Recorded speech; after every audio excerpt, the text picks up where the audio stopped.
Hi అండి. Welcome back to Sirisha all in one work channel.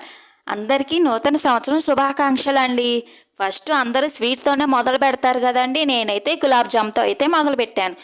పిల్లలకు కానీ పెద్దలకు కానీ ఎంతో టేస్టీమైన టైం కూడా సేవ్ అయ్యే రెసిపీ అండి గులాబ్ జామ్. పిల్లలు కూడా చాలా ఇష్టంగా తింటారండి. ఏం లేదండి, చాలా సింపుల్ అండి. ఒక పావు గంటలు అయితే అయిపోయిద్ది. ఫస్ట్ అయితే మార్కెట్ నుంచి అయితే గులాబ్ జామ్ పిండి అయితే తెచ్చుకుంటాం కదండి. తెచ్చుకున్న తర్వాత మీకు సరిపడినంత అయితే బౌల్లోకి అయితే వేసుకోవాలి. వేసుకున్నాక వాటిలోకి వాటర్ కానీ మిల్క్ కానీ కొంచెం కొంచెం యాడ్ చేసుకుంటూ కలుపుకోవాలి. కలుపుకున్న తర్వాత బాగా కలుపుకోవాలండి. కలుపుకున్న తర్వాత మూత అయితే పెట్టుకొని ఒక 10 నిమిషాలు అయితే ఉంచుకోవాలి. ఉంచుకున్న తర్వాత మూత తీసైతే బాగా మళ్ళీ ఒకసారి కలుపుకొని బౌల్స్లో అయితే వేసేసుకోవాలి. బౌల్స్ ఒక్కొక్కటి చేసుకునేటప్పుడు చిన్నగా చేసుకోవాలి. బాల్స్లోకి పొరలు వస్తే అంతగా టేస్ట్ అనేది అనిపించదండి. బాగా నున్నగా వచ్చేలాగా చేసుకోవాలి. బాల్స్ చేసుకున్నాక ఒక ప్లేట్లోకి అయితే పెట్టుకోవాలి. పక్కన అయితే కళాయి అయితే పెట్టుకొని అందులో ఆయిల్ అయితే పోసుకోవాలి.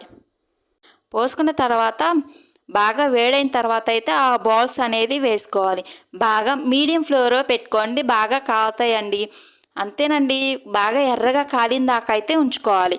ఉంచుకున్న తర్వాత అవి అయితే తీసుకొని ఒక ప్లేట్లోకి అయితే వేసుకోవాలి.